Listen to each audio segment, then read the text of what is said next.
Hi, my dear listeners. Well, this is retired Lt Colonel Samsudeen Sarr, former commander of the Gambian National Army. Being back today on this Friday, the 24th of November, 2023.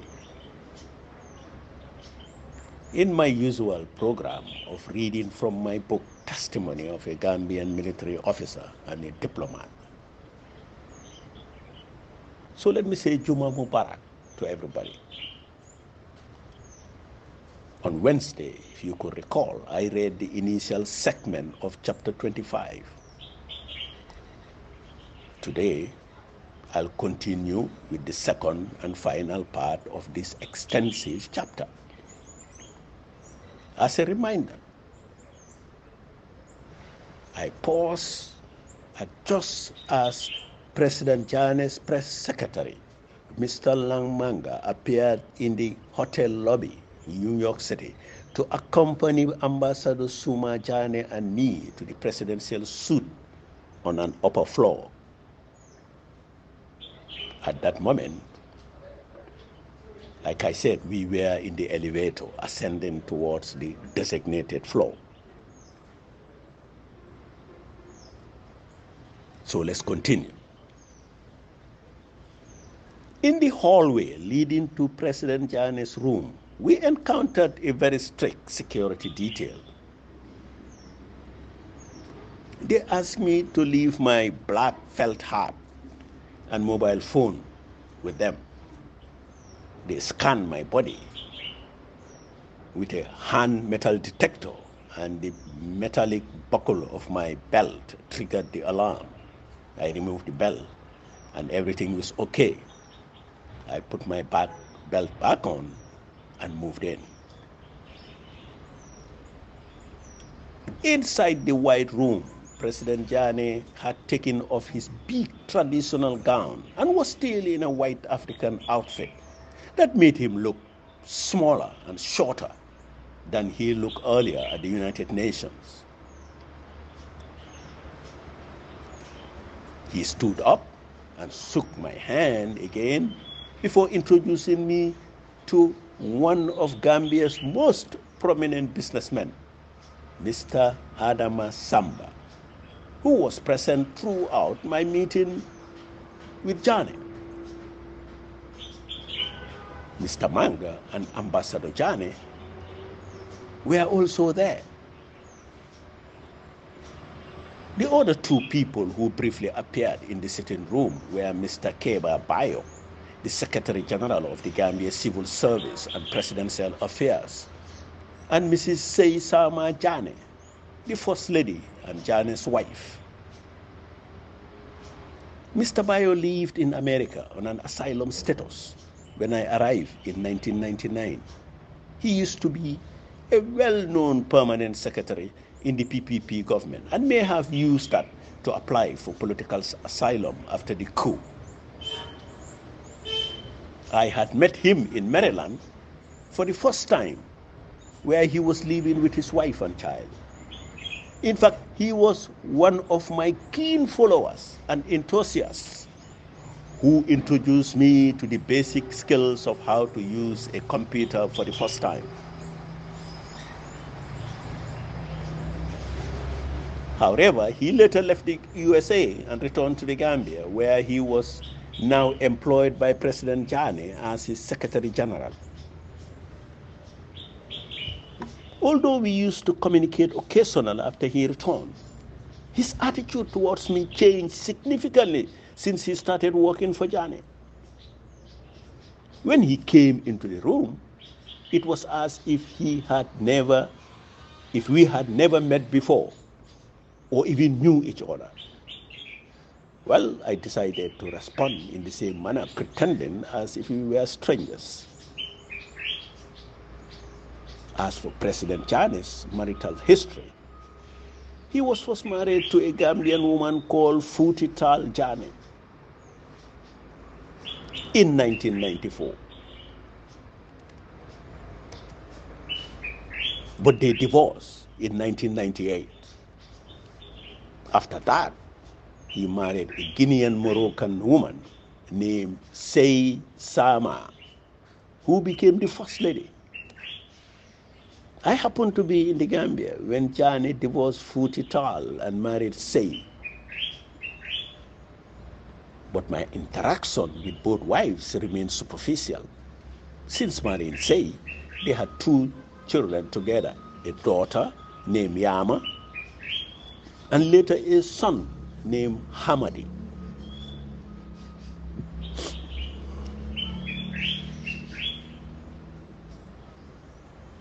Our meeting in the hotel room took an unexpected turn when President Jane brought up his opposition to the global LGBTQ movement, like the homosexuals. He strongly believed that homosexuality was a matter of choice, contrary to the modern belief, and that those living that lifestyle were not born that way. He criticized homosexuality as being ungodly and argued that it impeded procreation, since same-sex couples cannot conceive and deliver babies. In response, I brought up the case of Caster Semenya, the legendary South African Olympic runner who gained worldwide attention in 2009 after winning a spectacular 800-meter race in Berlin. Janice seemed unfamiliar with her story, but the press secretary, Mr. Manga, knew about her and helped explain. Caster faced challenges to her womanhood from fellow competitors due to her masculine appearance and strength, leading Olympic organizers to subject her to a medical examination to confirm her gender. The examination revealed that while her genitals were indeed female, her internal organs resembled those of a male. She had internally developed testes that produced testosterone like male athletes, leading to her muscular growth and strength. She could not grow female breasts or experience menstruation due to a relative lower production of estrogen and progesterone as naturally expected in women. As I shared this with Jane, I emphasized that what if someone like Caster Semenya chooses to live and behave as a man? Should they be blamed for doing so? Jane eventually seemed to grasp the complexities of Caster's case and even shared a special instance where he claimed to have sponsored a person with both male and female genitals to seek medical assistance abroad. He didn't provide further details about the individual or the outcome of the case, but instead insisted that such occurrences were exceptional and shouldn't be used as reasons to accept homosexuality, as it contradicts Islamic principles. Our conversation then drifted to the next subject. I started the topic by asking why the Gambia couldn't legalize marijuana cannabis like most countries in the world were doing and cultivate it as a cash crop for medical use. I suggested that if legalized, its domestic usage should be controlled and allowed only in authorized areas, not necessarily at public places, but areas to attract tourists from all over the world and boost the economy. To emphasize the contemporary liberal approach of many Western nations, particularly the United States, I mentioned how 50 states in the USA were rapidly changing their marijuana laws. States like Massachusetts, Maine, Connecticut, District of Columbia, that's Washington, D.C., California, and Arizona had already legalized and decriminalized its usage, among others.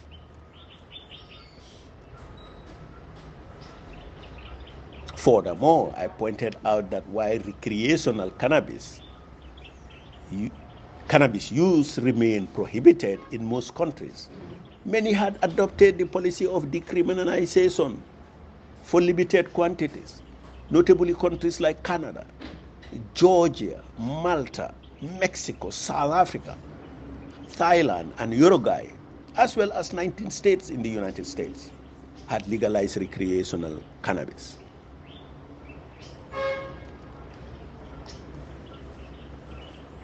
However, during the discussion, there was a difference of opinion. Mr. Samba, the business tycoon, President Jane, and Press Secretary Manga disagreed with the idea. Ambassador Suma Jane remained mostly quiet, but seemed to maintain a jovial demeanor throughout. Unexpectedly, the conversation took a different turn when President Jane brought up the topic of the multitude human-eating witches everywhere in the Gambia. He shared a story about certain restaurants in Talinding Town, Kombo St. Mary,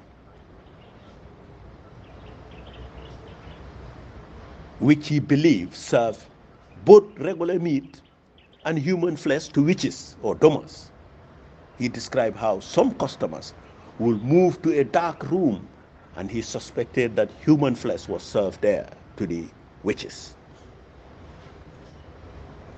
As President Jane continued to speak, I listened attentively, refraining from interrupting his narrative and only responding with one-word questions, like, really? To show no interest in understanding his perspective.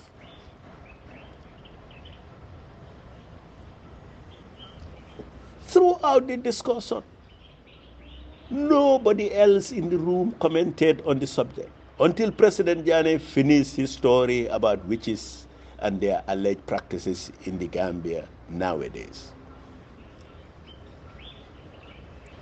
I had wondered whether he had read or heard about the way I had denounced him in 2009 for starting his ill-conceived idea of getting rid of witches in the Gambia.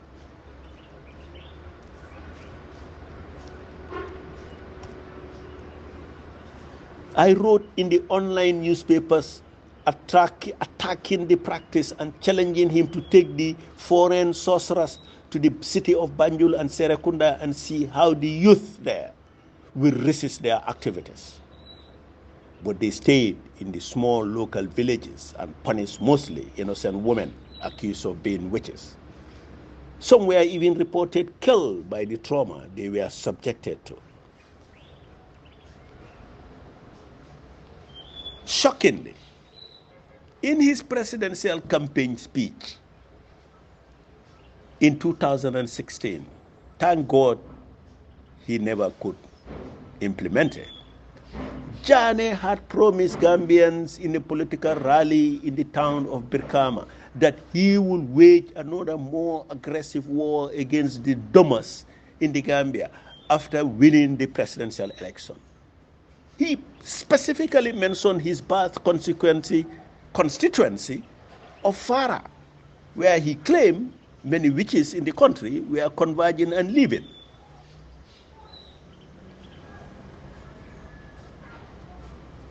As the evening in the hotel suite settled in, around 8 p.m., someone came to announce that dinner was ready. I think it was Mrs. Seisama Jane who invited us to the dinner table. However, before moving to the dinner table, President Jane called Secretary General Keba Bayo to come in immediately. Mr. Bayo walked in, and Jane asked him whether he was ready with the letter. Yes, sir, Your Excellency, replied Mr. Bayo. Then, surprisingly, he turned to me and offered me a job in one of the Gambian embassies in the United States. It depends on you, sir, he said. You can choose between the mission in New York here or go to our Washington, D.C. embassy. I was taken aback, and my surprise must have shown in my looks. Everyone in the room looked at me eagerly, waiting for my response. At that moment, I recall I already had a satisfactory and well-paying job at Frontline Industries. Perhaps 10 years ago, I might have gladly accepted the offer, but now as a supervisor at the company, I couldn't just quit and take another job like that. Besides, I was apprehensive about working as a diplomat under Jane's administration, fearing he could fire me again for the slightest mistake or underperformance. After a brief, unusual silence, Jane spoke again. Well, you might want to discuss it with your family first, but I thought you needed the job. Yes, sir, I should discuss it with my family first, I said, thankful for the appropriate excuse. Anytime you are ready, he continued, just contact my brother Suma and tell him where you want me to appoint you in the wall, and I will do so. I later learned that he intended to appoint me as the first secretary of the Gambia mission at the UN in New York City. An office was already prepared and clean for me to start work the next day. However, he made a statement to the effect that he thought life was very difficult for me in the United States of America. I knew where he got that from. Since it was rumored that I was about to reconcile with him, Gambian dissidents all over the world were denouncing me for my change of heart towards Jane and his government. A very vocal and effective person among them was Fanderi Mbake, the owner of the North Carolina-based online newspaper and radio station called Freedom Radio and Newspaper. Mr. Mbake left the Gambia for the United States in early 2000, a year after my departure. He was a security guard and a reporter for the Gambia Point newspaper and was eventually granted political asylum on his claim of being one of President Jane's political victims.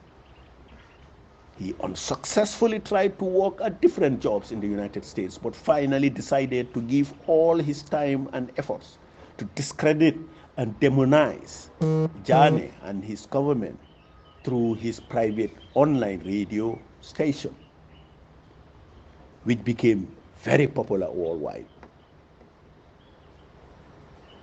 One could say that he was the most daring critic of the APRC government and President Jane in the diaspora, because he feared nothing and would stop at nothing, including the fabrication of stories for ratings and to achieve his objective.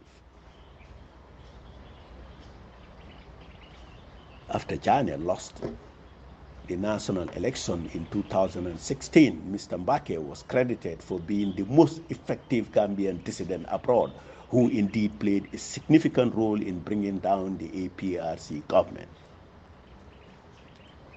He didn't rush back to the country as most dissidents did for recognition or reward, but maintained his radio and newspaper job and continued his critical viewpoints about Senegambia politics and anything worthy of discussion.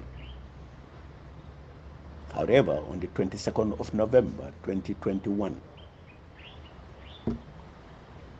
while planning to visit the Gambia after 21 years in exile,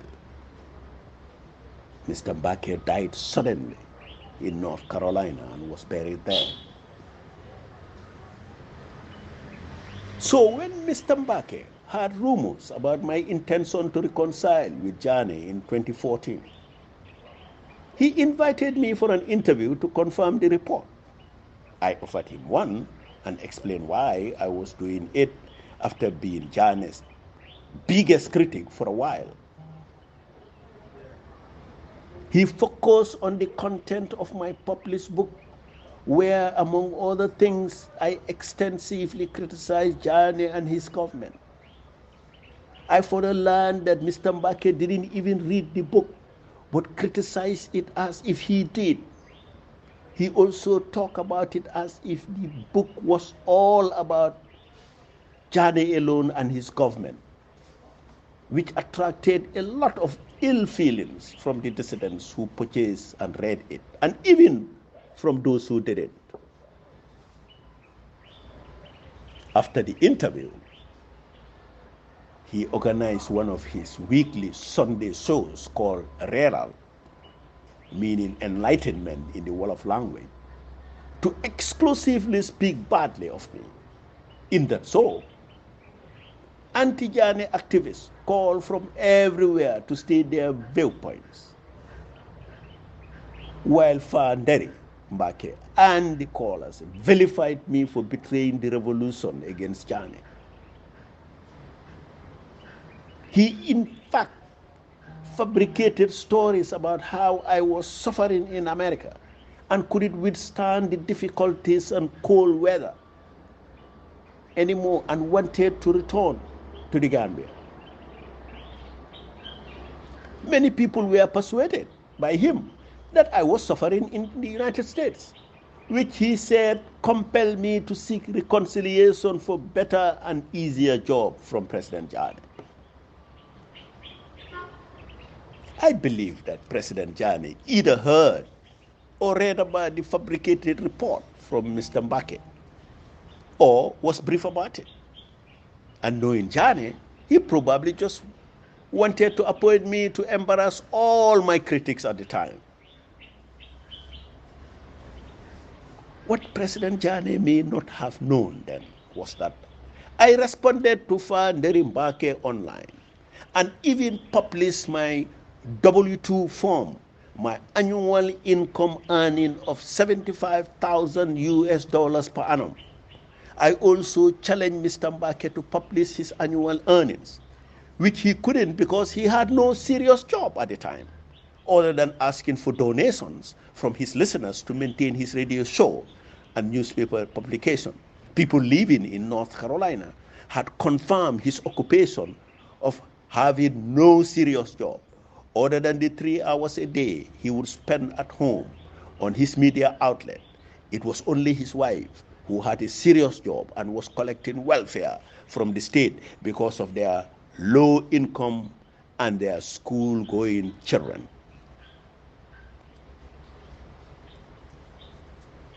I doubt whether Jane was aware of my response to Fanderi Mbake, which turned out to be quite embarrassing for the reporter. I perceived Jane's actions was as impulsive, but it was in line with his typical behavior. It would have been more considerate if he had sought my opinion on the job offer before the meeting, allowing me to express whether I was interested or not. My life, along with that of my family in America, was stable and satisfying. Consequently, I couldn't make such a significant decision at the spot without prior planning, and most importantly, without consulting my wife and my children.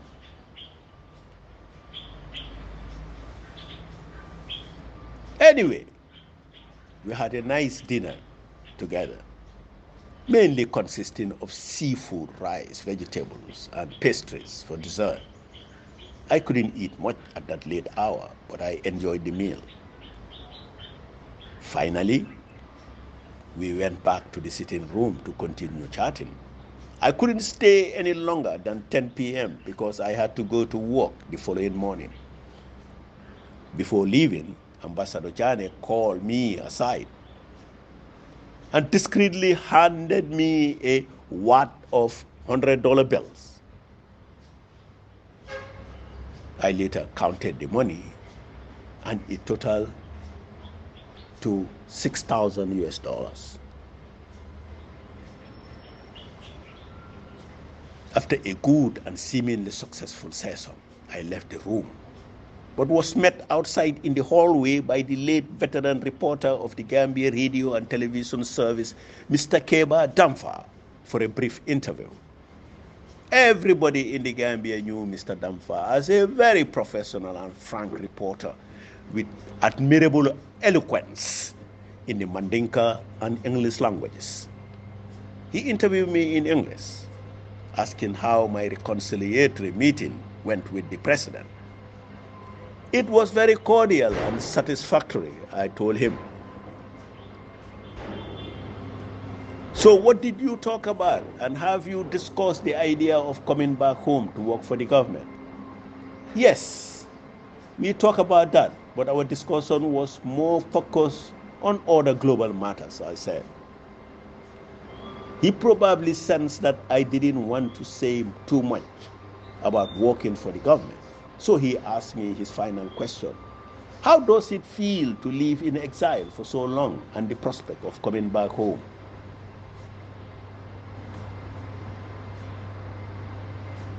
Yes, I will come back home, but only thank God for this day, and also thank President Jani for inviting me and allowing me to meet him for this special moment, I said. I added that while my problem originated from a regrettable misunderstanding, I strongly believe that the Gambia is bigger than all of us. I didn't know if Mr. Keba Diba was hinted about the idea of Jani offering me a job. Nevertheless, he thanked me for the interview and wished me good luck. I returned the kind words and wished him a safe journey back home to the Gambia. At 11:30 p.m., I was back in my house in Newark, New Jersey. So this ends chapter 25. So folks, thank you very much for your attention. And once again, Juma Mubarak.